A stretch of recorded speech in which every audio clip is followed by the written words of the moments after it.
The blood on my father's face wasn't fresh, but the shame in his eyes was brand new. I've seen men broken in interrogation rooms overseas, and I've seen soldiers crack under mortar fire. But nothing prepared me for the sight of my 60-year-old father, Oliver, sitting in the dark, shaking because his boss decided he wasn't worth a paycheck. She thought she broke him. She didn't know he had a son like me. Hit like, subscribe for more betrayal stories, and comment your city or country. I parked my rental car 2 blocks away from the house. I didn't want the neighbors to see the blacked-out SUV or the military plates. To them, and to my dad, I was just Hunter, the son who joined the army to pay for college and ended up in logistics. They didn't know the truth. They didn't know that logistics was a cover for Black Ops defense contracting. They didn't know that the software I wrote in a bunker 3 years ago had been bought by the government for a number with 9 zeros behind it. I walked up the cracked driveway of the small siding peeling house I grew up in. I had the check in my pocket. Enough money to buy this whole neighborhood. I was finally going to tell him, "Dad, you're done. You're retired. We're going to Hawaii." I pictured his face. He'd probably cry. He'd tell me to save it. That's who Oliver was. A man who worked double shifts at the textile factory for 20 years just to make sure I had new cleats for football. I unlocked the front door quietly, wanting to surprise him. "Dad," I called out. The house was silent. Too silent. The TV wasn't on. The smell of dinner wasn't in the air. Just the stale scent of old carpet and something metallic. "Dad, you home?" My flight got in early. I walked into the living room. The curtains were drawn, blocking out the afternoon sun. In the corner, sitting in his old recliner, was a shadow. He didn't stand up. He didn't run to hug me. He just turned his head away, deeper into the darkness of the corner. "Hunter," his voice cracked. It sounded dry, brittle. "You weren't supposed to be here until Friday." "I caught a transport flight," I said, dropping my duffel bag. My instincts, the ones that kept me alive in the desert, started screaming. Something was wrong. The air felt heavy. "Dad, why are the lights off?" Just a migraine, son. Bright lights hurt." I walked over to the lamp beside his chair. "Let me get you some water." "No." He tried to cover his face with his hand. "Don't turn it on." I didn't listen. I clicked the switch. The yellow light flooded the room, and I felt the breath get knocked out of my lungs. My father, the strongest man I knew, looked like he'd been in a car wreck. The left side of his face was swollen, turning a sick shade of purple and yellow. But it was the cut on his cheekbone that made my stomach turn, a jagged scratch that had bled down to his jawline, and right there, plain as day on his weathered skin, was the outline of a handprint for fingers and a thumb. I froze. My hands didn't shake. They went perfectly still. That's what happens when I get angry. I go cold. "Who?" I asked. My voice was low, terrifyingly calm. Dad tried to smile, but it looked painful. "It's nothing, Hunter. I slipped at the factory, hit my face on the loom. You know how clumsy I get." "You slipped and landed on a hand." I knelt beside the chair, looking at the bruise. "Dad, don't lie to me. Not about this." He looked down at his lap, his hands twisting together. Those hands were rough, scarred from years of manual labor. "Please, son, leave it alone. I don't want to ruin your homecoming." "You aren't ruining it," I said, grabbing his hand gently to stop him from fidgeting. "Someone hit you. Tell me who." He stayed silent for a long time. I could hear the old refrigerator humming in the kitchen. Finally, a tear leaked out of his good eye. "I asked for my money," he whispered. "What money?" "My salary. It's been 3 weeks, Hunter. They haven't paid us in 3 weeks. The fridge is empty. I just wanted to buy some steaks for when you came home. I wanted to make you a proper dinner." My chest tightened. He was starving himself to feed me. "I went to the main office," he continued, his voice trembling. "Mrs. Morgan was there showing some investors around. She doesn't like being interrupted. Morgan, the owner." I knew the name. Dad had complained about her before. New management, cutting costs, removing safety rails, but I never thought she was a monster. I asked her politely, "Hunter?" "I swear I did." I said, "Ma'am, please, my son is coming home. I just need my back pay." And he choked on the words. She laughed. I guessed she screamed. He corrected. "She told the investors that I was a leech, that I was lazy," she said. He took a shaky breath. She said, "Your son is probably a loser just like you, begging for scraps. And when I told her not to speak about you like that, she did this." He pointed to his face. "She slapped you in front of everyone, the floor managers, the investors, the other workers. She slapped me and told security to throw me out. She said if I came back before Monday, she'd have me arrested for trespassing." I stood up slowly. The room felt too small suddenly. The rage was building in my chest, a cold, pressurized, expanding force. This woman, this Morgan, hadn't just assaulted an employee. She had humiliated my father. She had slapped a 60-year-old man for asking for the money he had earned with his own sweat. I looked at the photos on the mantle. Me at basic training, me and Dad fishing. He was the only family I had left. Did you call the police? I asked. Dad shook his head. She owns the police in this town. Hunter, you know that. Besides, who are they going to believe? A billionaire factory owner or an old man who works the line? He was right. In a town like this, money was the only law that mattered. I'm sorry, Hunter, he said, wiping his eyes. I'm sorry I don't have dinner ready. I walked over and hugged him. I hugged him carefully, afraid that if I squeezed too hard, I might shatter what was left of his dignity. It's okay, Dad, I whispered. We'll order pizza, pepperoni and jalapeno just like old times. And you won't go down there? He asked, looking up at me with fear in his eyes. Promise me. Hunter, she's powerful, she has security. I don't want you getting in trouble. You have your career to think about. I forced a smile. It was the hardest thing I've ever had to do. I promise, Dad, I won't go down there and cause a scene. I didn't lie. I wasn't going to cause a scene. A scene is messy. A scene is loud. What I was planning was a surgical strike. I got him settled in bed an hour later with an ice pack on his face. Once I heard his breathing even out, I went to the kitchen and pulled out my encrypted satellite phone. I dialed a number that didn't exist in any phone book. Grant, I said when the line clicked open. Hunter, I thought you were on leave. The voice on the other end answered. Grant was my lawyer, my financial manager, and the only guy who knew exactly how much money was sitting in my offshore accounts. I need you to look up a company for me, Morgan Textiles and Manufacturing. I heard the rapid clicking of a keyboard. Okay, got it. Mid-sized industrial plant. Looks like they hold a few secondary government contracts for uniforms. Privately owned by a Morgan Vane. Why? I want to buy it, I said. Buy it like invest in it. No, I said, staring at the empty refrigerator. I want to own it. All of it, controlling interest, the building, the machines, the land, and the debt. Hunter, hostile takeovers take weeks. You need due diligence. I don't have weeks. I have until tomorrow morning. That's impossible. Unless you want to pay triple the valuation in cash. Nobody moves that fast. Then pay quadruple, I said coldly. And Grant, make sure my name doesn't appear on a single piece of paper until I tell you. Set up a shell company. Hunter, what is going on? Someone hurt my father, Grant. I'm going to take everything they have. I hung up before he could argue. I looked out the window toward the darker part of town where the factory smokestacks rose against the moon. I promised my dad I wouldn't cause a scene. I wasn't going to fight Morgan. I was going to erase her. But first, I needed to see it for myself. I needed to see the woman who thought she could slap my father and get away with it. I wasn't going as a billionaire tomorrow, and I wasn't going as a soldier. I was going to walk into that factory as a beggar, because if she liked kicking people when they were down, I was going to give her a target she would regret touching for the rest of her life. I didn't need it. I hadn't slept. I spent the night sitting at the kitchen table, listening to my father toss and turn in the next room, groaning in his sleep every time his bruised face hit the pillow. Every groan was like fuel, feeding a fire inside me that was burning hotter by the second. When the sun finally crept through the blinds, I got up and went to my duffel bag. I pushed past my pressed button-down shirts and my crisp army dress blues. I dug all the way to the bottom for my yard work clothes, a stained gray t-shirt with a hole in the collar, and a pair of faded ripped jeans I used to wear when painting the house. I looked in the mirror. I didn't shave. I let the stubble sit rough on my jaw. I messed up my hair. I looked tired. I looked poor. I looked exactly like what Morgan Vane thought my father was. Trash. Hunter. I turned to see Dad standing in the doorway holding an ice pack to his cheek. As I was almost swollen shut now. Where are you going dressed like that? He asked, worry creeping into his voice. Just heading out to get that pizza I promised. I lied smoothly. And maybe stop by the pharmacy for some aspirin. You stay here. Rest. He hesitated. You're not going to the factory, are you? Hunter, please. I'm just getting pizza.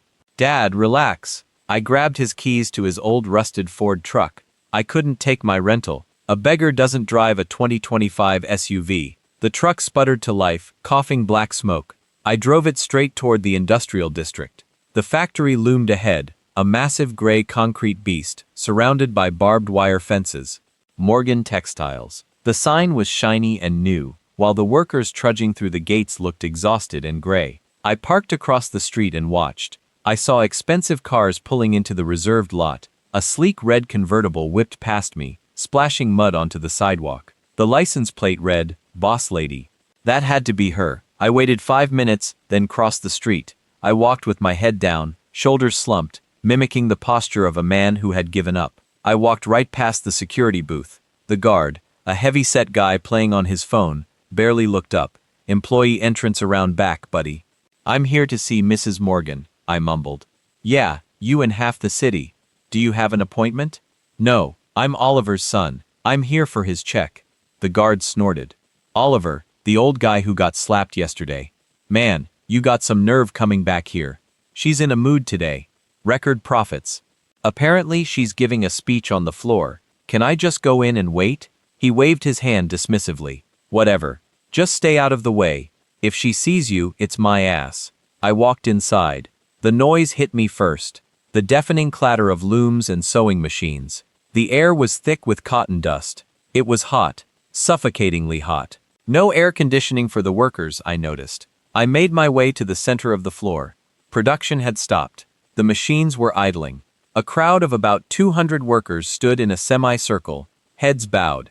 In front of them, standing on a raised platform like a queen addressing her peasants, was Morgan.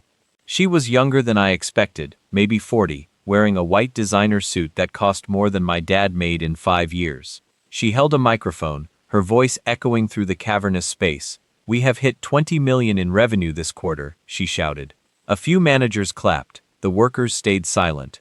They looked tired, some had bandages on their fingers, and because of this success, she continued, "I have decided to upgrade my office furniture, because a leader needs to be comfortable to lead you people." My jaw tightened. She wasn't giving them a bonus. She was bragging about spinning their stolen wages. I started pushing through the crowd, gently. "Excuse me," I whispered. "Excuse me." I made it to the front. I stood right below the platform. Morgan spotted me immediately. My ragged clothes stood out against the sea of blue uniforms. She frowned, lowering the mic slightly. "Who are you?"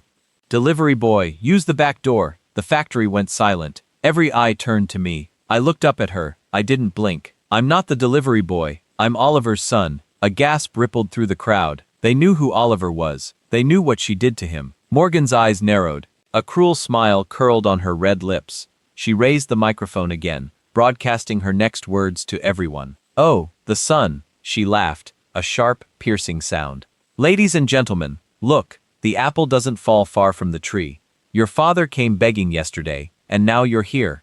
Did he send you to beg for him because he was too scared to come back?" I swallowed the rage. I needed her to dig the hole deeper. "I just want his paycheck, ma'am. He worked for it. We need food. We need food," she mocked, pitching her voice high like a child. "Get a job then. Look at you. You look like a bum. Filthy clothes. Unshaven. Let me guess. You dropped out of high school. Drugs. Alcohol." She stepped to the edge of the stage, looming over me. "My dad is hurt," I said, keeping my voice steady. "He can't see out of his left eye because of you." "He tripped," she shouted. "And even if I did hit him, what are you going to do about it?" "Sue me," she gestured to her suit. "I have lawyers who cost more per hour than your life is worth." She reached into her purse and pulled out a $1 bill. She crumpled it up and threw it at me. It hit my chest and fell into the dirt on the floor. "There," she said. "Seance pay. Now get out of my factory before I have security throw you in the trash where you belong." The workers looked at me with pity. I could feel their embarrassment for me. They wanted me to yell, to fight, to do something, but I did nothing. I bent down and picked up the dollar bill. "Thank you," I said. Morgan threw her head back and laughed. "Pathetic. Absolutely pathetic. Security, get this garbage out of here." 2 large guards grabbed my arms. I didn't resist. They dragged me backward toward the exit. "Don't come back," Morgan screamed into the mic. "Or next time I'll slap you too." They shoved me out the side door. I stumbled, landing on my knees in the mud of the loading dock. The door slammed shut behind me, locking with a heavy thud. I stayed on my knees for a second, listening to the muffled sound of her voice, continuing her speech inside. I looked at the crumpled dollar bill in my hand.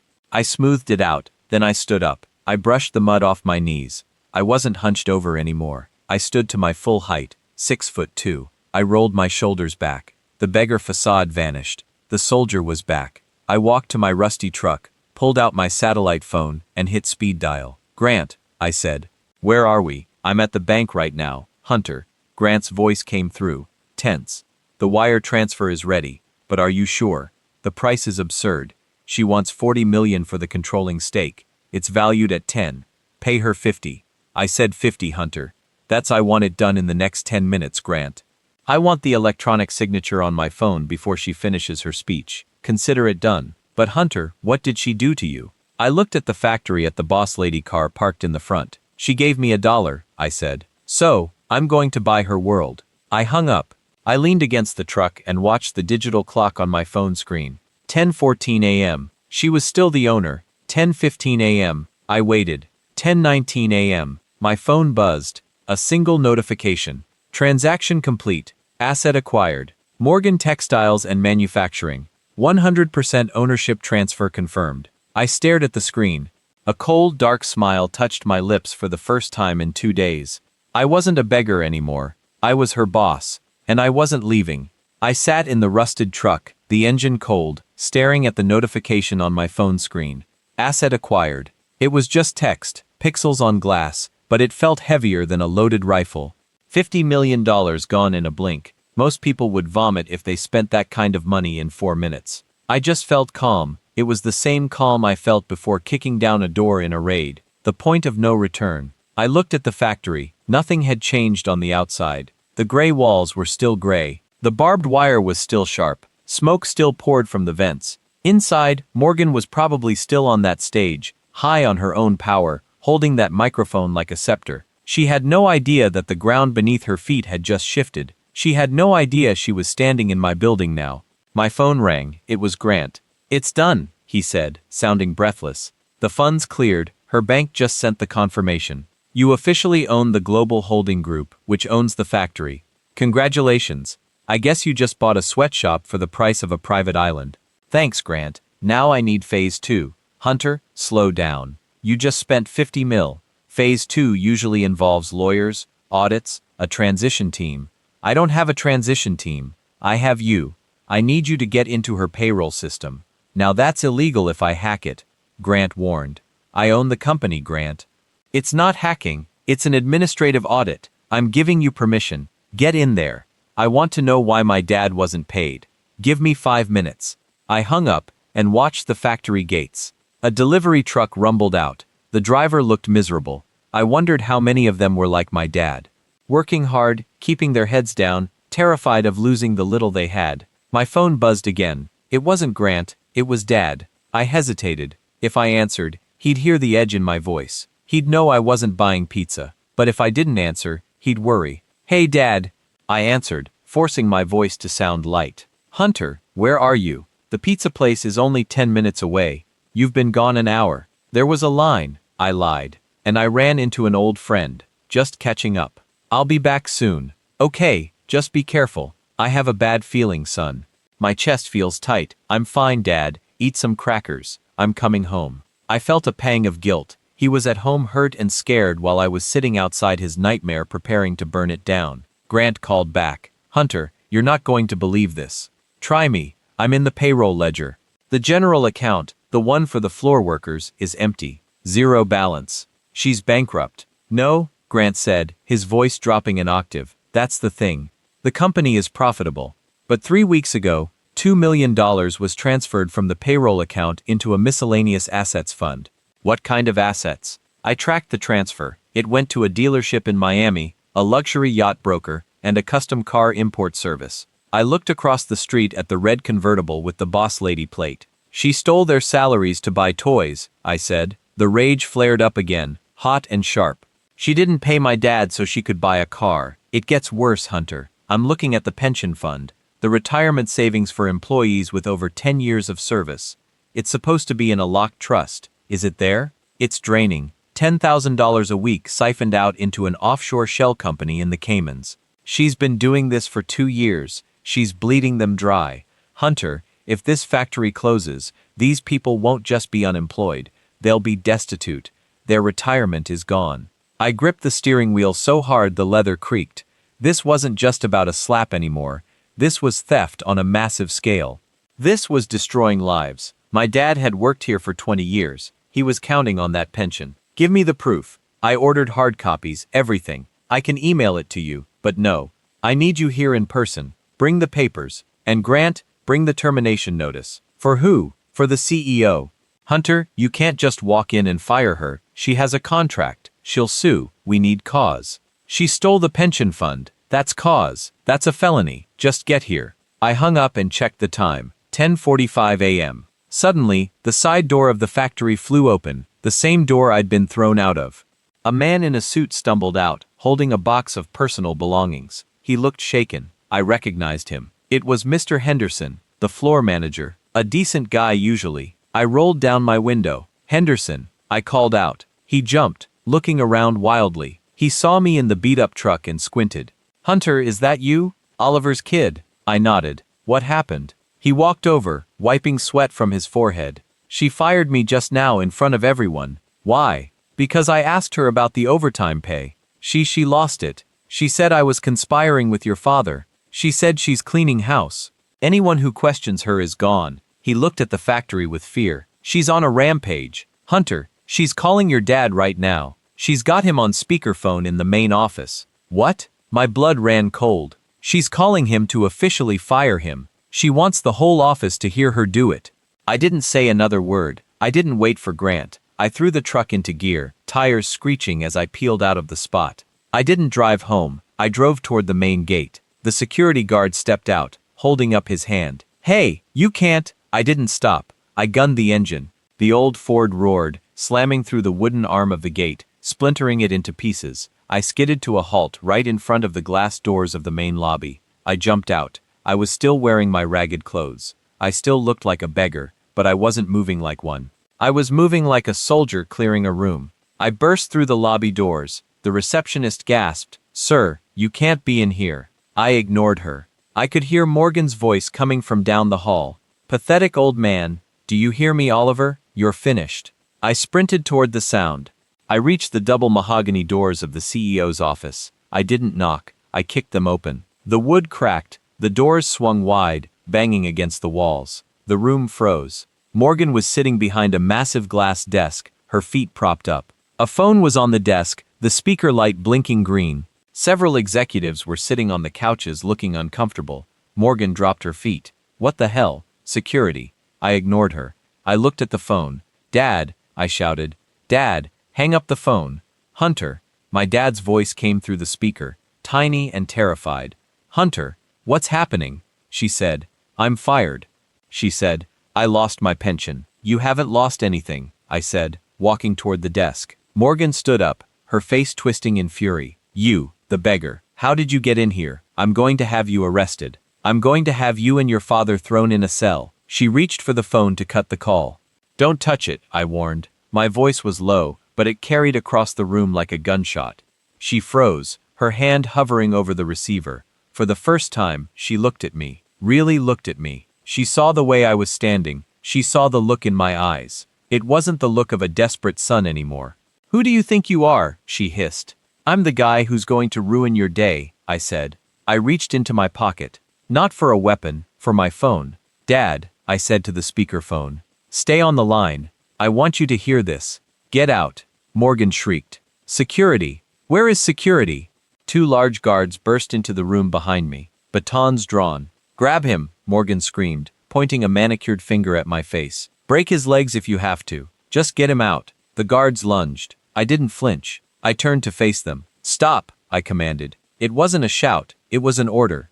The kind of order you give when you have the authority of God behind you. The guards hesitated, confused by the tone. "Check your radios," I said to them. "Check your command channel. Right now." "What?" the lead guard asked, baffled. "Check your radios," as if on cue. The static on their belts crackled to life. A panicked voice from the control room came through loud and clear. All units, stand down. Repeat, stand down. We have a code 0. The building has been sold. New ownership is effective immediately." The room went dead silent. Morgan's face went pale. "What? That's a mistake. That's a hack." The guard looked at his radio, then at Morgan, then at me. "The guy in the dirty t-shirt. Who is the new owner?" the guard asked into his radio. The voice crackled back. Identity confirmed. The new owner is Mr. Hunter, the man standing in the CEO's office. I turned back to Morgan. She looked like she was going to be sick. Her mouth opened and closed, but no sound came out. I walked around the desk. I picked up the phone she had used to terrorize my father. "Dad," I said softly. "Hunter, you're not fired, Dad." I looked Morgan dead in the eye, but someone else is. The silence in the office was so heavy you could have suffocated in it. Morgan was gripping the edge of her glass desk, her knuckles white. The executives on the couch were staring at me like I was a ghost. The guards lowered their batons, confusion written all over their faces. "This is a joke," Morgan whispered. Her voice trembled, losing that sharp, arrogant edge she had just moments ago. "It's a prank. Who put you up to this? Is it the union? I'll sue the union into the ground." I didn't answer her. I was still holding the phone. "Hunter." Dad's voice was frantic on the other end. "What did you say?" "What do you mean you're the owner?" "I'll explain later, Dad. Just hang tight. Everything is going to be okay." I hung up the phone gently. I turned to the guards. "Gentlemen, please wait outside, but don't leave the floor. I'll need you shortly." They looked at each other, then at Morgan. She didn't give an order. She couldn't. The power had shifted, and everyone in the room could feel the gravity of it pulling toward me. They nodded and backed out of the room, closing the broken doors as best they could. "You can't do this," Morgan hissed, finding her voice again. She marched around the desk, getting right in my face. "I own 51% of this company. You can't just buy it without my signature." "Actually," a voice said from the doorway behind me. We all turned. Grant stood there looking out of breath, clutching a leather briefcase. He walked in, adjusting his glasses, trying to look professional, despite the sweat on his forehead. "Mrs. Vane," Grant said, walking past me and placing a stack of documents on her desk. "You did own 51%, but you leveraged 30% of your shares as collateral for a personal loan 2 years ago, a loan you defaulted on last month. The bank seized those shares this morning at 9 a.m. Morgan's eyes widened. "That was a private loan. How do you know about that public record when you miss payments?" Grant said coolly. "My client, Mr. Hunter, purchased those seized shares from the bank. He then purchased the remaining 49% from your minority partners, who were very eager to sell once we showed them the audit of the pension fund." "The pension fund?"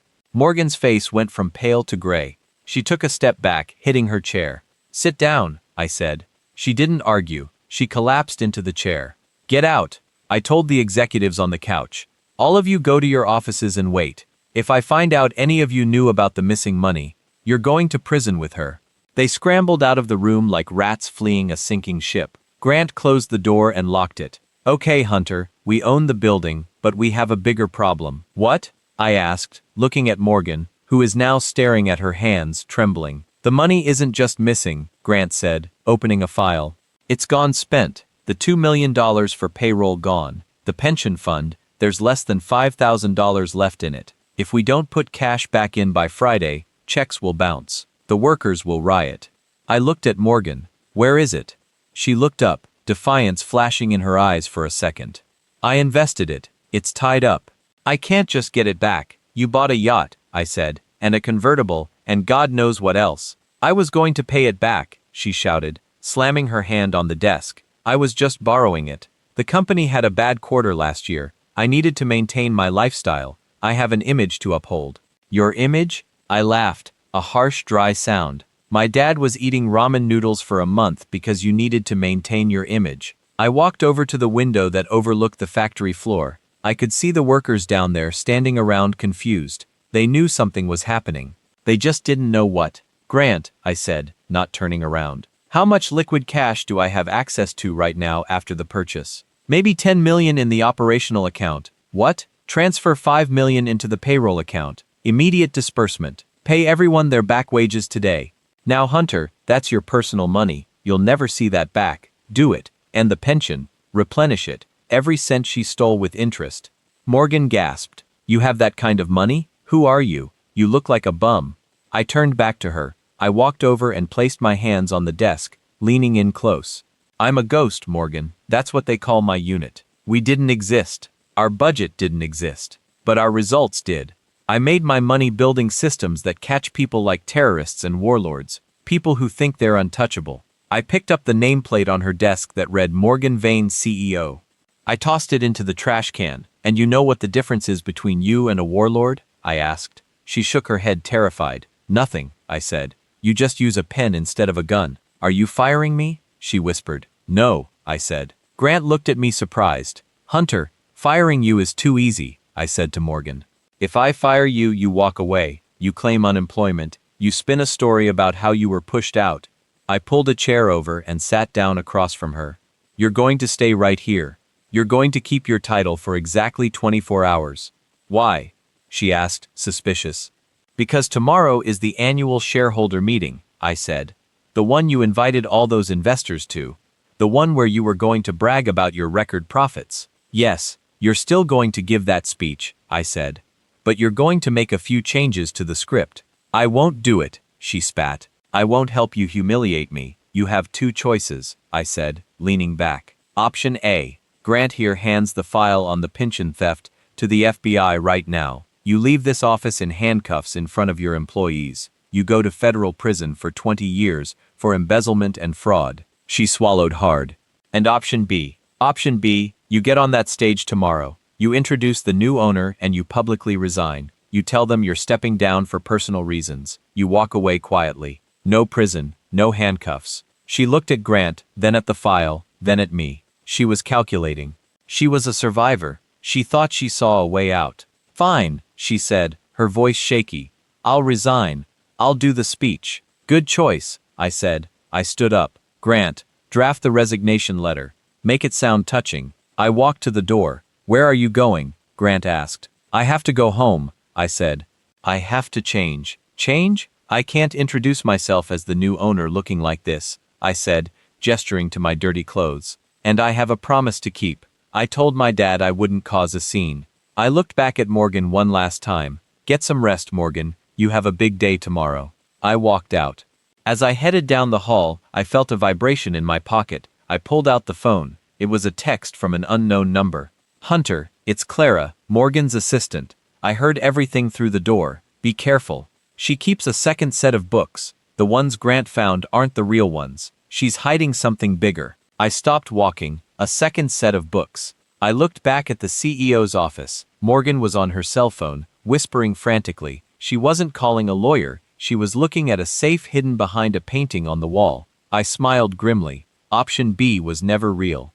I just needed her to feel safe enough to make a mistake. She thought she was negotiating her exit. She didn't know I was preparing her execution. I drove home in silence, my mind racing faster than the truck's engine. A second set of books. Clara's text burned in my pocket. If Morgan was hiding something worse than embezzlement, I needed to know what it was before tomorrow. When I pulled into the driveway, the house was dark again. My stomach tightened. Had she sent someone? I rushed inside, hand instinctively reaching for a sidearm I wasn't carrying. Dad, in the kitchen. Hunter, I let out a breath. I walked in to find him sitting at the small table, staring at a frozen pizza he hadn't cooked. The ice pack was gone, revealing the bruise in all its ugly glory. It was purple, green, and black, spreading across his cheek like a storm cloud. He looked up at me. Is it true? Is what true? I asked, grabbing a glass of water to hide my shaking hands. The guys, they've been texting me. Henderson, Mike from shipping. They said the payroll accounts just got funded, full back pay plus a bonus.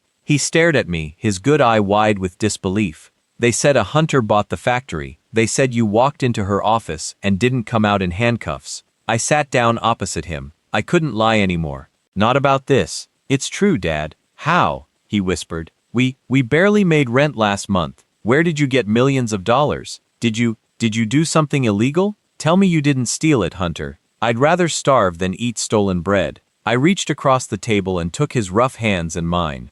I didn't steal it, Dad. I earned it. Remember when I told you I was working in logistics? Yeah, moving crates, supply lines. I lied. I wasn't moving crates. I was building encryption software for the DoD, defense contracts, cybersecurity. The government bought my patent 3 years ago. You're rich. The words sounded foreign in his mouth. I'm wealthy, Dad, and as of this morning, I own Morgan Textiles. He pulled his hands away, looking at me like I was a stranger. Why didn't you tell me? Why did you let me work there? Why did you let me beg her for money? Because you're proud, I said, my voice rising. Because you told me 1,000 times that a man makes his own way. I didn't want you to feel like a charity case. I wanted to surprise you when I came home. I was going to ask you to retire." He looked down at the table. A tear hit the plastic wrapper of the pizza. "She slapped me, Hunter, in front of everyone." "I know, and now you own her. I own the building she stands in, and tomorrow I'm going to make sure she never hurts anyone again." He looked up. A fierce pride replaced the shame in his eyes. "What are you going to do?" "I'm going to finish it, but I need you to do something for me. Anything.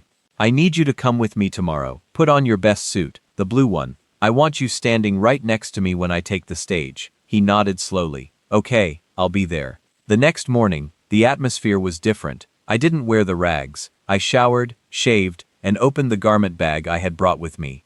My dress blues, the dark blue Army service uniform, the gold stripes on the sleeves, the rows of medals on my chest, Bronze Star, Meritorious Service Campaign ribbons, and on my shoulders, the rank I had earned in the shadows, but never worn at home. Major. I put on the cap. I looked in the mirror. Hunter the son was gone. Major Hunter was here. I walked out to the living room. Dad was waiting. He was wearing his old Navy suit. It was a little tight around the waist and shiny at the elbows, but he had polished his shoes until they gleamed. He saw me in the uniform and gasped. He stood up straighter. He saluted. It was sloppy, a civilian salute, but it meant more to me than any honor guard. I saluted back, crisp and sharp. "Ready, sir?" I asked. "Ready, Major," he smiled. We walked outside, but we weren't taking the rusted truck. A line of 3 black SUVs was idling at the curb. Grant had been busy. Beside the lead car stood 4 men in suits with earpieces, my private security detail flown in overnight from D.C. A neighbor, Mrs. Higgins, was walking her dog. She stopped and stared, her mouth open as Oliver, the man who mowed his own lawn, was ushered into a presidential motorcade to the factory. I told the driver the ride was short. When we turned the corner onto the industrial road, I saw the change. The gate was fixed, but more importantly, the vibe was different. There were news vans, local reporters. Rumors fly fast in a small town. Everyone knew something big was happening at the shareholder meeting.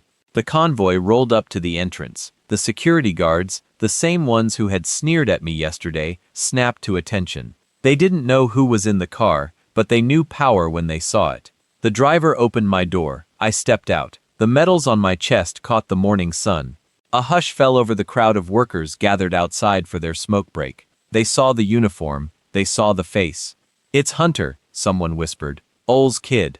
I turned and offered a hand to my father. He stepped out, head held high, ignoring the bruise on his face. We walked toward the entrance. The sea of blue uniforms parted for us. "Morning, Oliver," one worker said. "Good to see you, Oliver," another called out. Dad nodded to them, dignity restored. We reached the lobby. The receptionist stood up so fast she knocked over her coffee. "And Mr. Hunter, they're waiting for you in the main assembly hall." "The investors? The press? Is Mrs. Morgan there?" I asked. "Yes, sir. She's backstage." "Good." I walked toward the double doors of the assembly hall. I could hear the murmur of hundreds of people. I stopped. I pulled out my phone and checked the message from Clara again. Second set of books. Safe behind the painting. I looked at the head of my security detail, a former ranger named Stone. "Stone," I said quietly, "take 2 men. Go to the CEO's office. There's a painting of a sailboat on the north wall. Behind it is a safe. Crack it." "We don't have the combination, sir. Use a drill." "Use C4. I don't care. Just get it open and bring me whatever is inside." Before she finishes her speech. "Copy that." Stone peeled off silently. I turned to Dad. "It's showtime." We pushed open the doors. The hall was packed. Investors in suits in the front rows, workers standing in the back. On the stage, a massive banner read, "Morgan Textiles, a legacy of excellence." Morgan was at the podium. She looked flawless, hair perfect, makeup hiding the stress. She was smiling that fake predatory smile, and despite the challenges of the market, she was saying, "We have persevered. We are a family here." A ripple of uneasy laughter went through the workers. "And now," she continued, her voice tightening just a fraction, "it is my honor, my distinct honor to introduce a new partner, a man who sees the vision of this company." She gestured to the side of the stage. I didn't walk up the side stairs. I walked right down the center aisle. The sound of my military boots on the concrete floor was a rhythmic, ominous drumbeat. Clack, clack, clack. Heads turned. The investors whispered, "Who is that? Is that a general?" I walked up the stairs. I stood next to her at the podium. I towered over her. She looked at my uniform. She looked at the medals. Her smile faltered. She hadn't expected this. She expected the beggar in a suit. She didn't expect the United States Army. "Thank you, Morgan," I said into the mic. My voice boomed. I looked out at the crowd. "My name is Major Hunter," I said, "and I don't see a vision here. I see a crime scene." Morgan gasped. She reached for the mic. "He's joking. I grabbed her wrist gently, but with a grip of iron. "I'm not finished," I said, and then I saw Stone entering the back of the hall. He was holding a thick black ledger. He caught my eye and nodded. "The second set of books," I smiled. "Morgan," I said, leaning in so only she and the microphone could hear, "did you really think I'd let you resign?" The air in the assembly hall vanished. Hundreds of people, investors, workers, reporters, sat frozen, their eyes darting between the woman in the white suit and the soldiers standing beside her. My grip on Morgan's wrist was the only thing keeping her upright. She was trembling, a subtle vibration that traveled up her arm to mine. "Let go of me," she hissed through her teeth, smiling for the cameras. "You promised. You said I could resign." "I promised you option B," I whispered back. "But you lied to me, Morgan. You kept secrets." I let go of her wrist and stepped back to the microphone. I motioned for Stone. He walked down the center aisle, the black ledger held against his chest like a holy book. The room was so quiet you could hear the leather of his boots creaking. He walked up the stairs and handed me the book. Morgan's eyes locked onto it. The color drained from her face so fast she looked like a corpse. She knew exactly what this was. "Ladies and gentlemen," I said, my voice calmed but carrying a dangerous weight. "Mrs. Vane was about to tell you that she is stepping down for personal reasons. She was going to tell you that this company is profitable and strong." I opened the ledger. "But this is the truth." "Security!" Morgan screamed, her composure finally shattering. "Get him off the stage. He stole that. That's private property." The security guards at the doors didn't move. They were watching me. They were watching the man who signed their new checks. "This is a shadow ledger," I continued, holding it up. "For the investors in the front row, you might want to listen closely. This book details a supply chain that doesn't exist. Ghost vendors, fake invoices, shell companies." I turned a page. "It shows that for the last 5 years, Morgan Vane has been laundering money for an organized crime syndicate operating out of the port of Miami." The room erupted. Investors jumped to their feet. Reporters started shouting questions. Flashbulbs exploded like strobes. "Lies!" Morgan shrieked, lunging for the book. "He's lying. He's a disgruntled son. His father is a senile old fool." I easily sidestepped her. She stumbled, catching herself on the podium. "And here's the best part," I said, cutting through the noise. "She wasn't just laundering money, she was using your factory trucks to move it. Those urgent deliveries you drivers made at 3 a.m., you weren't moving textiles, you were moving cash." The truck drivers in the back row looked at each other, horror dawning on their faces. They had been unwitting mules. "You have no proof," Morgan yelled, her voice cracking. "That's just a book. Anyone could have written it." "You're right," I said. "A book isn't enough." I looked toward the back of the hall. The double doors opened again, but it wasn't police. It wasn't the FBI. It was a woman in a wheelchair pushed by a nurse. She was frail, her face gaunt, but her eyes were sharp. The crowd parted for her. Morgan looked at the woman and gasped. She took a step back, knocking over a glass of water on the podium. It shattered. "No," Morgan whispered. "You're dead." I was told you were dead."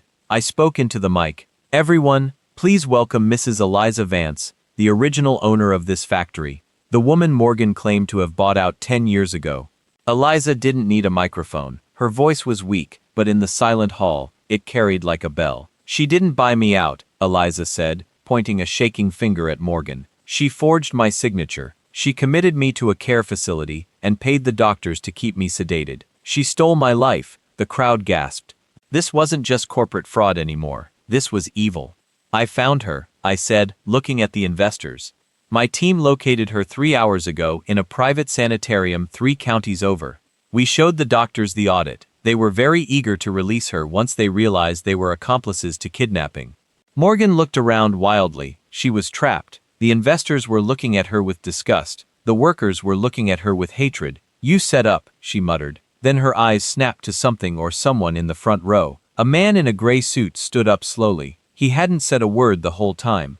He was tall with cold eyes and a scar running through his eyebrow. I recognized him from the intelligence briefings. Victor the Vulture Kane, the cartel liaison, the man Morgan was laundering money for. He looked at Morgan. He didn't look angry. He looked disappointed. His voice was smooth, terrifying. Is this true? Did you keep a ledger? A written record of our arrangement? Morgan started shaking violently. She wasn't afraid of the police. She was afraid of him. Victor, please, he stole it. I kept it safe. You wrote it down, Victor said, buttoning his jacket.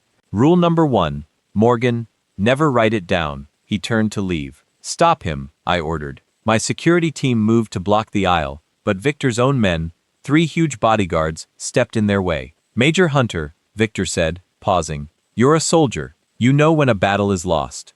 You have the factory. You have the woman. Don't start a war you can't finish. The war has already started, I said, and you're on my battlefield. I nodded to Stone. Stone pulled a flashbang grenade from his jacket, pulled the pin, and tossed it into the aisle between Victor and the exit. Bang! The explosion of light and sound disoriented everyone. Screams filled the hall, smoke filled the air. In the chaos, Victor's men reached for their weapons. Federal agents, nobody moved. From the side exits, a dozen men in tactical gear burst in. FBI, DEA, they had been waiting for my signal. I wasn't just buying a factory, I was coordinating a joint task force sting operation. Victor froze. He looked at the agents, then at me. He smiled, a chilling, humorless smile. He raised his hands. Well played, Major. Agents swarmed him, cuffing him and his men. But amidst the chaos, I realized something. The podium was empty. I looked around through the smoke. Morgan was gone. Stone, I shouted. Where is she? She slipped out the backstage exit. Sir, during the flashbang, I sprinted across the stage, Dad following as fast as he could. I kicked open the rear door. The alleyway behind the factory was empty, except for a trail of high-heel scuff marks in the dirt leading toward the parking lot. I heard an engine roar. I ran around the corner just in time to see the red convertible. Boss lady screeching toward the exit gate. She's running, Dad yelled out of breath. She won't get far, I said, reaching for my radio. Gate control sealed the ow. I stopped. The convertible wasn't heading for the main gate. It was heading straight for the loading dock ramp. She was trying to jump the curb and hit the highway access road. She's going to kill someone, Stone yelled, running up beside me. Morgan's car hit the ramp at 60 meters an hour. It flew into the air, cleared the fence, and landed hard on the access road. Sparks flying as the suspension shattered, but she kept going, swerving into traffic, cars honking and screeching to avoid her. Get the SUV, I ordered. Hunter, wait! Dad, grab my arm, let the police handle it. She has the backup drive, I said, watching the red car weave through traffic. Clara told me she keeps a digital copy of the ledger in her purse. If she destroys that drive, Victor's lawyers might walk. We need that evidence. I looked at my dad. I have to go. Then I'm coming with you, he said. Dad, no, it's dangerous. She slapped me. Hunter, he said, his eyes hard, and she stole from my friends. I'm not watching this on the news. I'm finishing it. I didn't argue. I didn't have time. Get in. We jumped into the lead armored SUV. Stone took the wheel. I jumped in the passenger seat. Dad climbed in the back. Follow that red car, I said, and don't let her reach the bridge. The engine roared. We peeled out of the lot, sirens blaring. The chase was on. The black SUV tore down the highway access road, the speedometer climbing past 90. Stone was a hell of a driver. Calm, precise, weaving through the mid-morning traffic like he was threading a needle. Ahead of us, the red convertible was a blur of erratic motion. Morgan wasn't driving. She was fleeing. She clipped the bumper of a delivery truck, sending sparks flying, but she didn't slow down. She's heading for the interstate, Stone said, his eyes locked on the road. If she gets into open traffic, we might lose her, or she'll cause a pileup. She's not going to the interstate, I said, watching her swerve toward an exit ramp. She's going to the marina. The marina? Dad asked from the back seat, gripping the handle above the door. Why there? Because she has a yacht, I said, and international waters are only 12 miles out. If she gets on that boat, she thinks she can disappear. Stone yanked the wheel, drifting the heavy SUV onto the exit ramp. We were closing the gap. I could see Morgan now. Her top was down, her hair whipping around her face in a chaotic frenzy. She was holding her phone to her ear with one hand, steering with the other. She's calling for an extraction, I muttered. Victor's men might be gone, but the cartel has layers.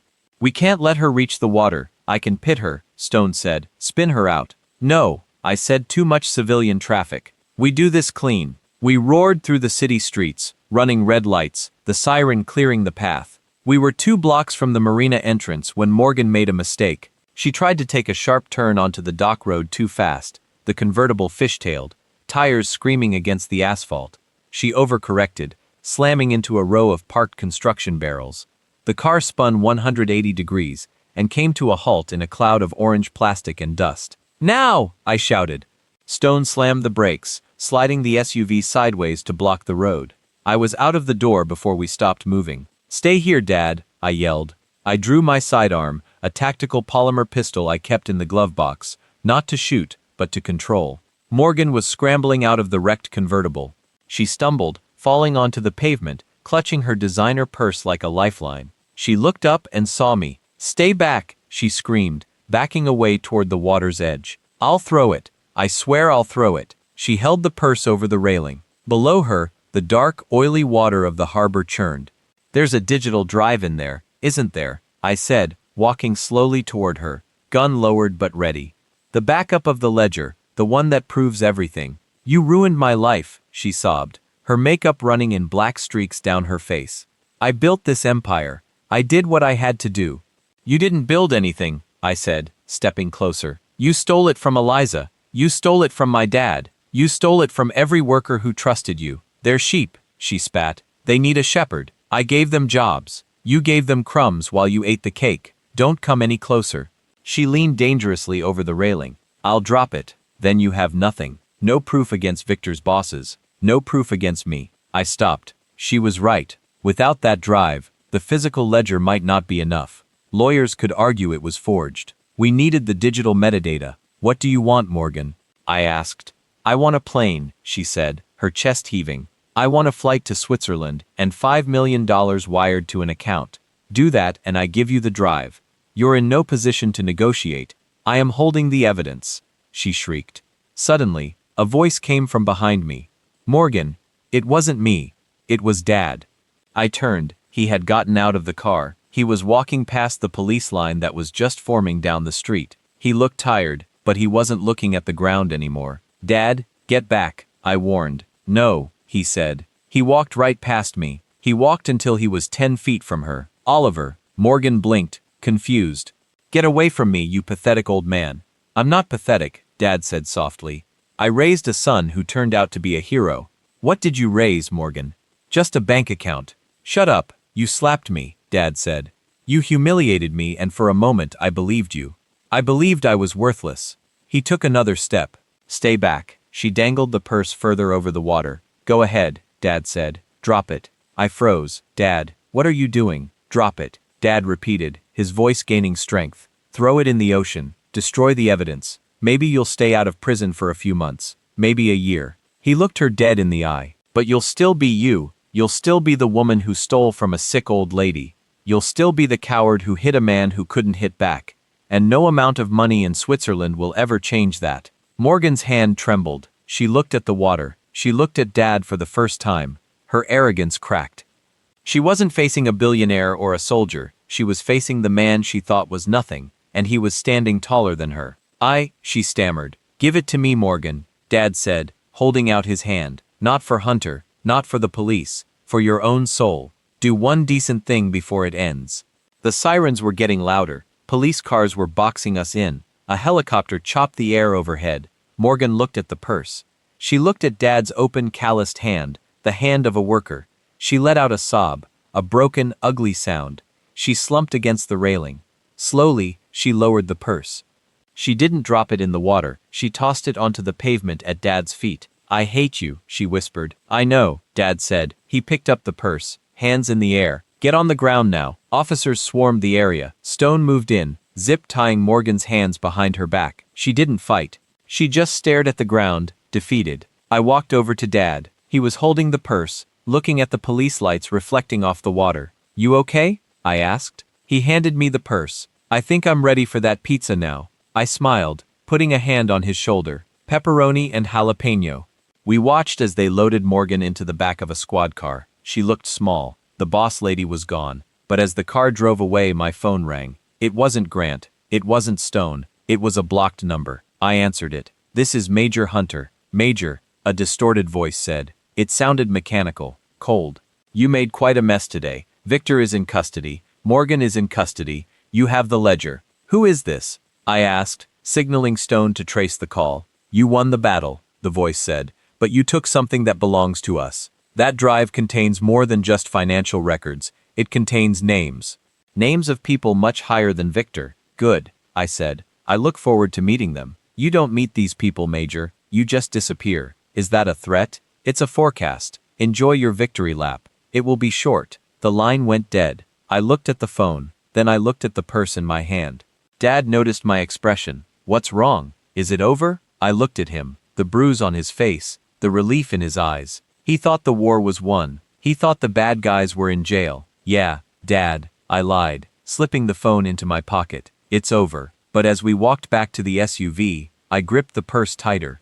It wasn't over. We had just cut the head off a snake, only to find out it was a hydra, and now they knew my name. The police lights faded in the rear-view mirror as we drove back to the factory. The adrenaline was wearing off, leaving behind a cold, hard clarity. Morgan was gone. Victor was in cuffs, but the phone call, that distorted mechanical voice, played on a loop in my head. "You don't meet these people, Major. You just disappear."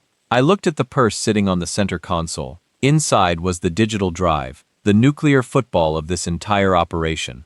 If the voice on the phone was right, this wasn't just about money laundering. It was about something bigger: political corruption, international arms deals. I needed to know what was on that drive before I handed it to the FBI. "We're not going to the police station yet," I told Stone. "Sir." Stone glanced at me in the mirror. "Protocol says all evidence goes directly to the secure lockup. This isn't evidence yet." I said. "It's intelligence. Take us back to the factory. I need to use the secure server in the CEO's office." Dad looked at me from the back seat. "Hunter, you promised. You said it was over." "I just need to check something." "Dad, it'll take 10 minutes. Then we go get that pizza." "I promise." We pulled up to the factory gates. The news vans were still there, but the crowd had thinned. The workers were back inside, the hum of the machines starting up again, this time under new management. I walked into the lobby, Stone flanking me with the purse. We went straight to the elevator. The CEO's office was a mess. The door I'd kicked in was propped open. The safe was drilled open. Debris scattered on the floor. I sat down at Morgan's desk. My desk now. I booted up her computer. It was password protected, of course. "Stone, give me the drive." I plugged the USB drive into the port. I ran my decryption software, the same code I used to crack insurgent networks in the Middle East. The screen flashed black, then green code cascaded down like rain. Password bypass complete. Files began to populate the screen, thousands of them. Folder, payroll skim folder, Cayman accounts folder, Victor payments. I ignored those. I was looking for the names the voice had mentioned. I found a hidden partition labeled simply Project Olympus. I clicked it. A list of PDFs opened. I clicked the first one. It was a blueprint, but not for textiles. It was a schematic for a guidance chip, a military-grade component used in drone warfare. My blood ran cold. "What is it?" Stone asked, seeing my face. "She wasn't just laundering money," I whispered. "She was manufacturing illegal tech, right here in a textile factory." I clicked the next file. It was a shipping manifest. Item 5000 guidance units, destination redacted. Buyer, redacted. I scrolled down to the bottom of the invoice. There was a signature. It wasn't Morgan's. It wasn't Victor's. It was a government official. A senator. Senator Julian Thorne. I sat back, the air rushing out of my lungs. Thorne was on the Defense Appropriations Committee. He was the guy who decided which companies got military contracts. He was using Morgan to build black market weapons parts, hiding them inside shipments of army uniforms and selling them off the books.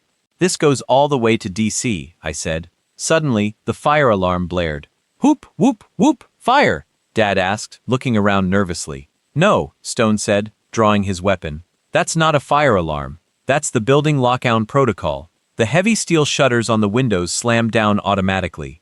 The door to the office clicked, the magnetic locks engaging. "We're trapped," Stone said. My computer screen flickered. A message appeared in red text. "Unauthorized access detected. Data purge initiated. 60 seconds. They're wiping the drive remotely," I shouted. They knew we plugged it in. Can you stop it? Dad asked. I'm trying. My fingers flew across the keyboard. I was trying to build a firewall to isolate the drive, but the virus was aggressive. It was eating the files, deleting them one by one. Project Olympus deleted. Manifests deleted. The evidence is vanishing, I yelled. Hunter! Stone shouted. Look out! The glass window overlooking the factory floor shattered inward. 3 men in black tactical gear swung in on ropes from the ceiling rafters. They weren't police. They weren't FBI. They were cleaners. Mercenaries sent to destroy the physical evidence. And us. Get down. I shoved Dad behind the heavy oak desk. Stone opened fire. Bang, bang. 1 mercenary dropped. The other 2 took cover behind the leather couches, returning fire with silent submachine guns. Bullets chewed up the drywall, sending plaster dust into the air. Give us the drive, one of them shouted, and you walk away. Not a chance.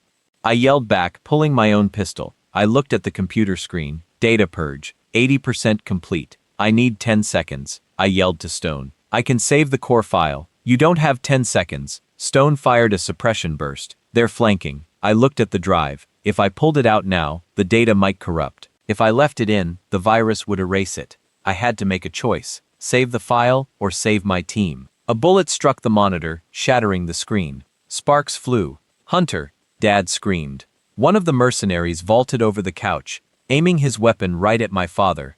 I didn't think. I didn't hesitate. I abandoned the computer. I stood up and fired 2 rounds. Center mass. The mercenary crumpled backward, crashing into the coffee table. Silence fell. The 3rd mercenary, seeing his team down, threw a smoke grenade and grappled back up toward the ceiling vents. He's running! Stone yelled. Let him go, I said, breathing hard. Check the perimeter. I looked down at the computer. The tower was smoking. The screen was dead. I pulled the USB drive out. It was hot to the touch. Did you get it? Dad asked, his voice shaking as he peeked over the desk. Did you save the names? I looked at the char drive. I didn't know. The purge had been at 90% when the screen died. I don't know, I said, but we survived. Stone walked over, kicking a weapon away from one of the down men. These guys are pros, Hunter, private military contractors. Hi Aunt Thorne's personal cleanup crew, I muttered. I put the drive in my pocket. Even if the files were damaged, the hardware might still have fragments. Enough to hang a senator, maybe, maybe not. But one thing was certain. The quiet revenge was over. We weren't just fighting a factory boss anymore. We were at war with the United States government. We have to leave, I said.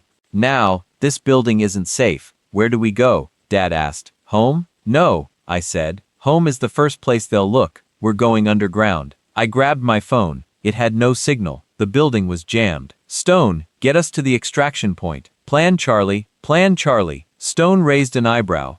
That's the nuclear option, sir. We just got shot at in a textile factory, I said, reloading my weapon. I think we're past the nuclear option. I looked at Dad. He was pale, but he was standing. He wasn't the broken old man I found in the dark yesterday. He was a survivor. Dad, I need you to trust me. We're going to have to disappear for a while. He looked at the shattered office, the bodies on the floor, the smoking computer. I trust you, son, he said. Just tell me one thing. What? Did we win? I looked at the drive in my hand. Not yet, I said. But we're about to change the rules of the game. We abandoned the SUVs. They were tracked. We took a beat-up delivery van from the loading dock, one of the few vehicles without GPS. Stone drove. Dad sat on a crate of unstitched fabric in the back. I sat shotgun watching the mirrors, waiting for the tail that I knew was coming. We drove for 3 hours, heading deep into the Appalachian foothills.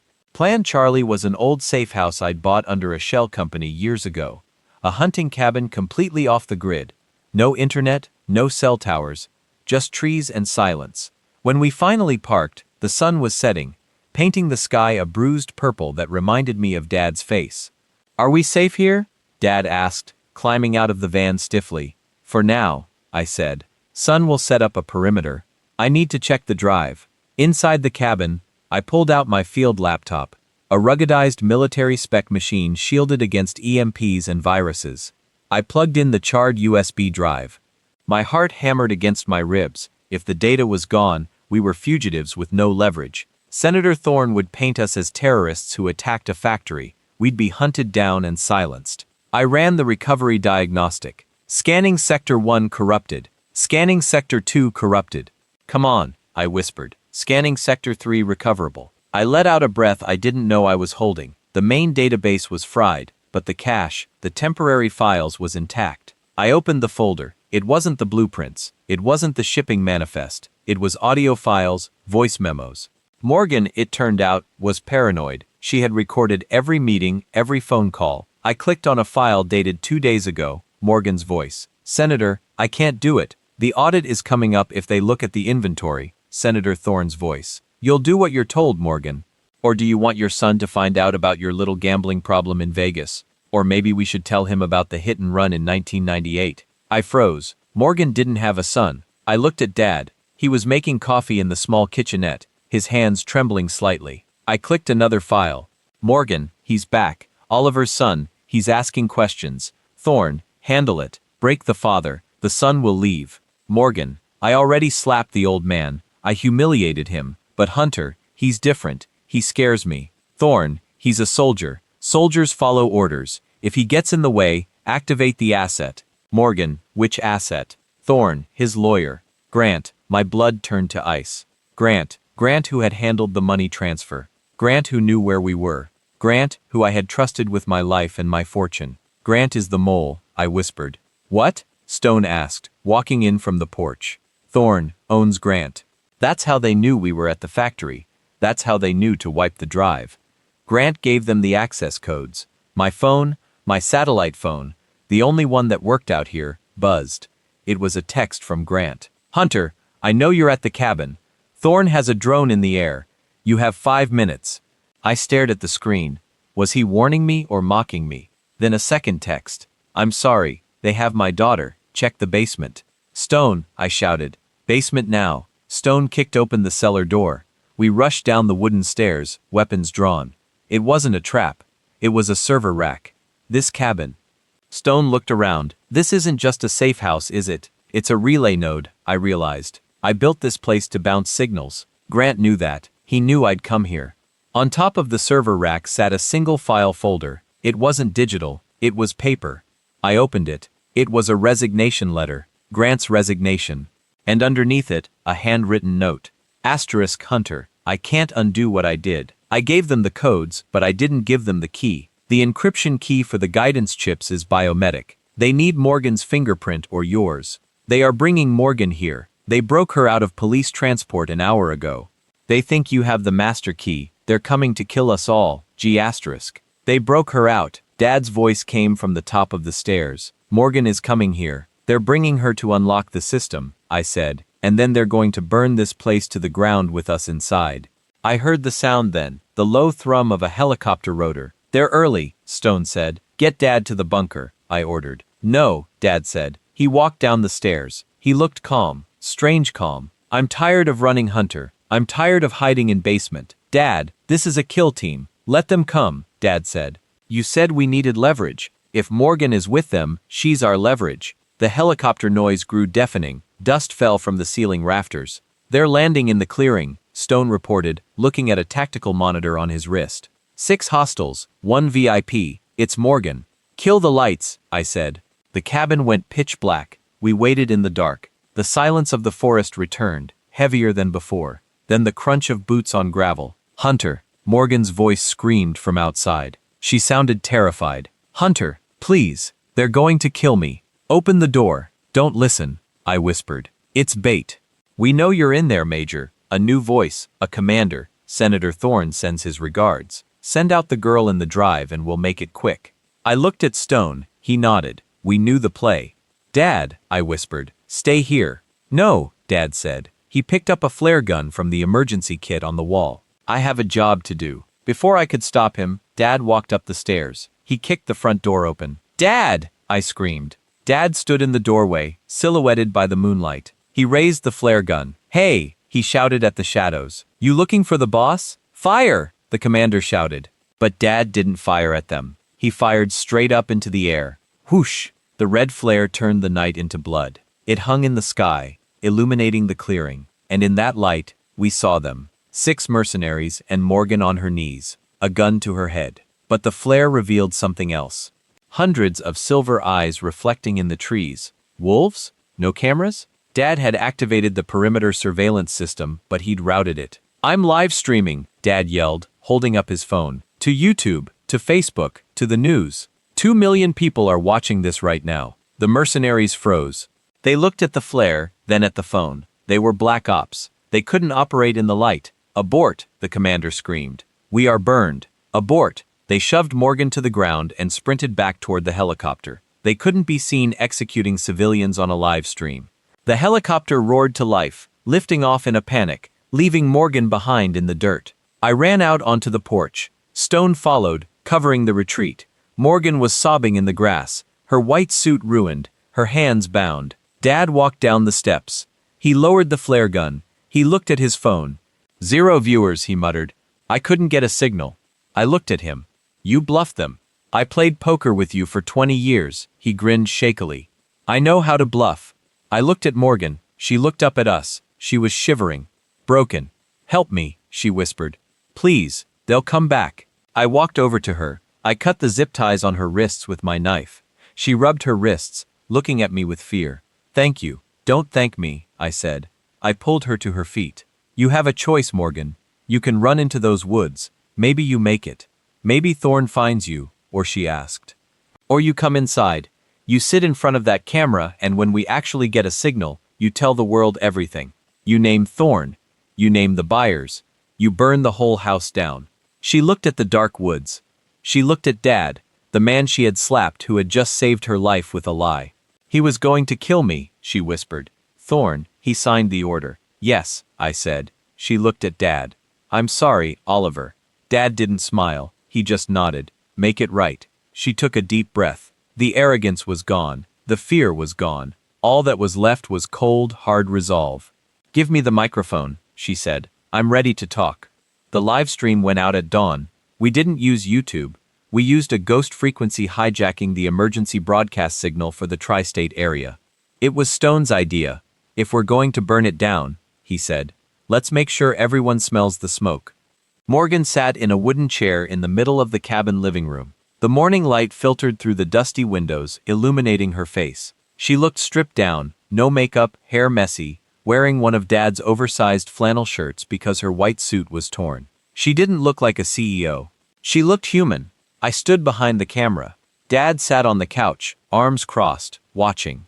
"We're living 3, 2, 1, Stone whispered. Morgan looked into the lens. Her voice didn't shake. "My name is Morgan Vane," she began. "For the last 10 years, I was the CEO of Morgan Textiles. But I wasn't just making uniforms. I was making weapons." She laid it all out, the guidance chips, the money laundering, the Cayman accounts, and then she named him. The operation was directed by Senator Julian Thorne. He used my factory as a black site to bypass congressional oversight.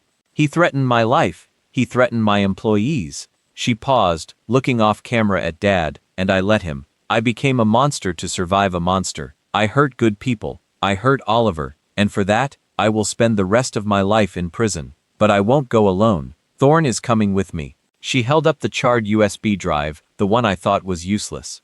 "This is the key," she said. "It contains the biometric data. Thorne's fingerprint is on every single illegal transaction. You can't wipe a fingerprint." The feed cut.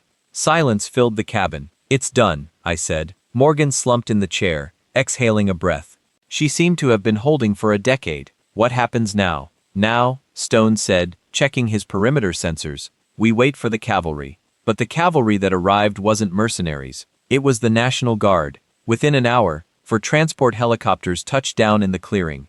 Men in uniforms swarmed the cabin, but they didn't have their weapons raised. A colonel stepped out of the lead chopper. He walked up the porch steps. He looked at me, saw the major rank on my shoulders, and saluted. "Major Hunter," he said, "we saw the broadcast. The president has authorized a full inquiry.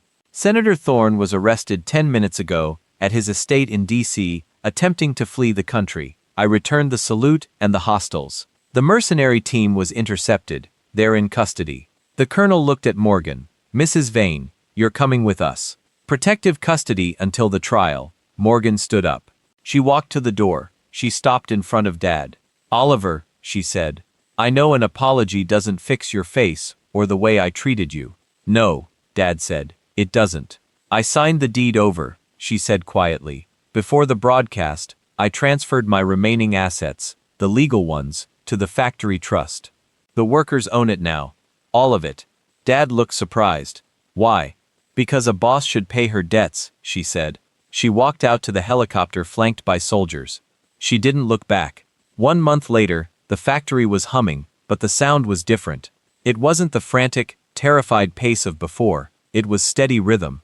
I stood on the catwalk overlooking the floor. The new ventilation system was humming, keeping the air cool. The safety rails were fixed. Hey boss, I looked down. Henderson waved from the floor. He wasn't fired. He was the new floor manager. I'm not the boss, I yelled back, smiling. He is. I pointed to the office. The glass walls were gone, replaced by an open-door policy. Sitting at the desk, a modest wooden one, not glass, was Dad Oliver, the chairman of the employee trust. He was on the phone laughing. He looked 10 years younger. The bruise on his face had faded to a faint shadow, a battle scar he wore with pride. I walked down the stairs. Dad hung up the phone. That was the lawyer, he said.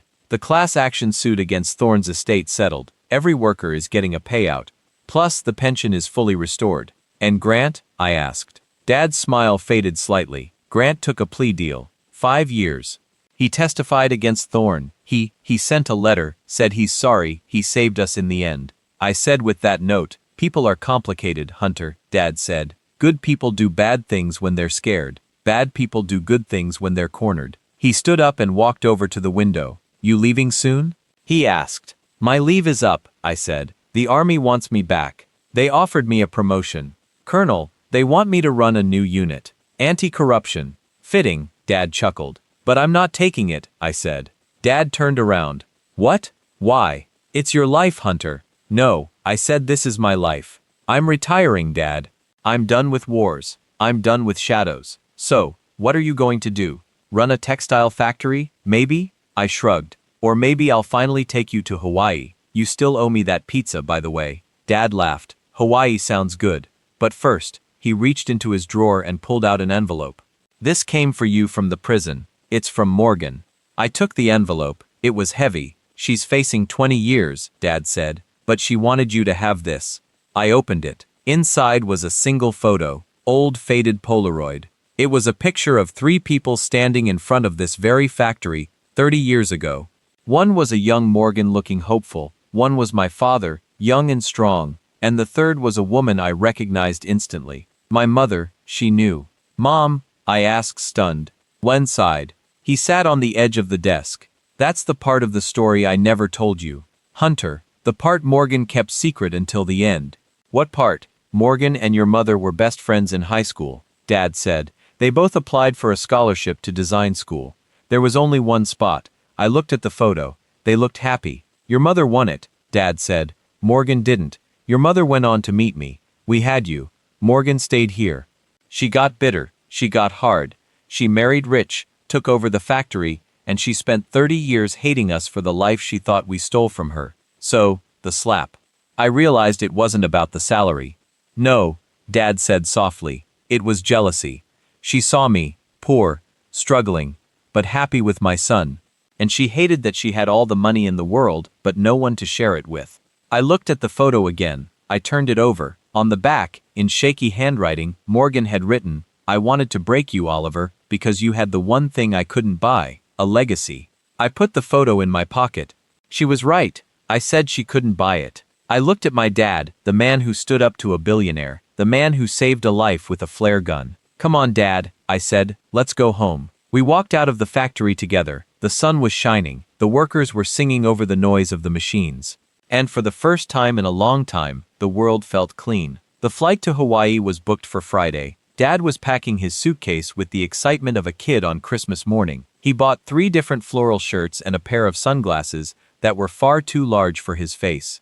I was sitting on the front porch watching the sun dip below the horizon. The neighborhood was quiet. The black SUVs were gone. The reporters were gone. It was just us again. But there was one loose end, one question that kept itching at the back of my mind. Morgan's letter. I wanted to break you because you had a legacy. It felt incomplete. Jealousy was a strong motivator, sure, but enough to risk treason, enough to launder millions for a cartel. There had to be another piece to the puzzle. My phone buzzed. It was Stone. Hunter, you need to see this. I was scrubbing the final metadata from Morgan's cloud server before handing it to the feds. I found a scheduled email. It was set to send to you in the event of her arrest. Forward it. I typed back. A moment later, an email popped up on my phone. Subject: The truth about Oliver. I opened it. Hunter, if you're reading this, I'm probably in a cell. You think you won. You think you saved your saint of a father from the evil witch. And maybe you did, but you need to know why I really hated him. It wasn't just the scholarship. It wasn't just your mother.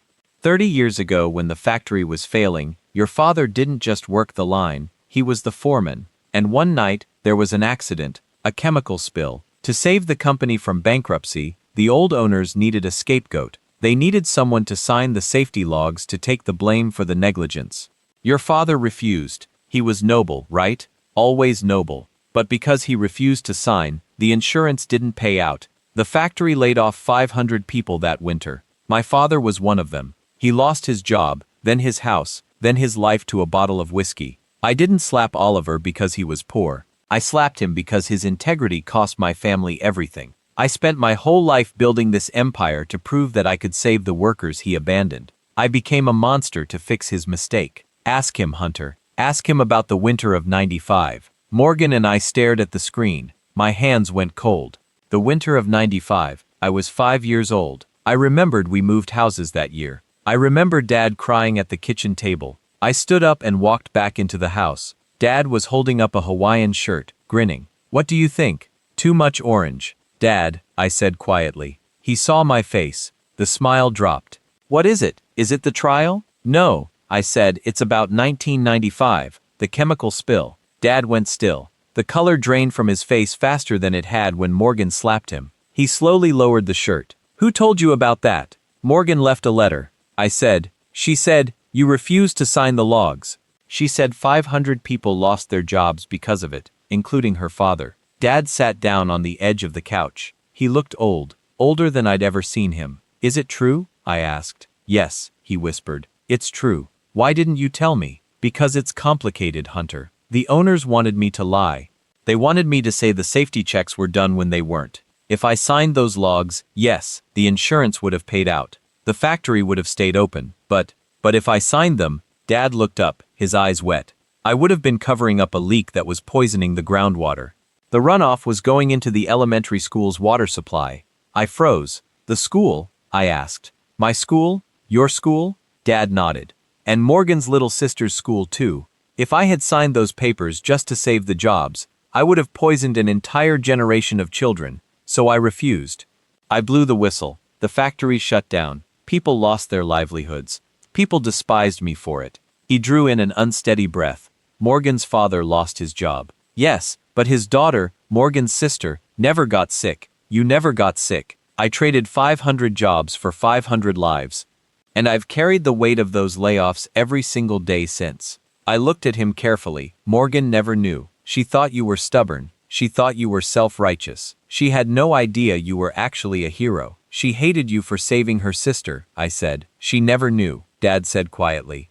The groundwater report was sealed. I never told a soul. I just carried the hatred silently. I walked over and sat beside him, wrapping an arm around his shoulders. You're not just a good man, Dad, I said. You're the best man I've ever known. I only tried, he whispered.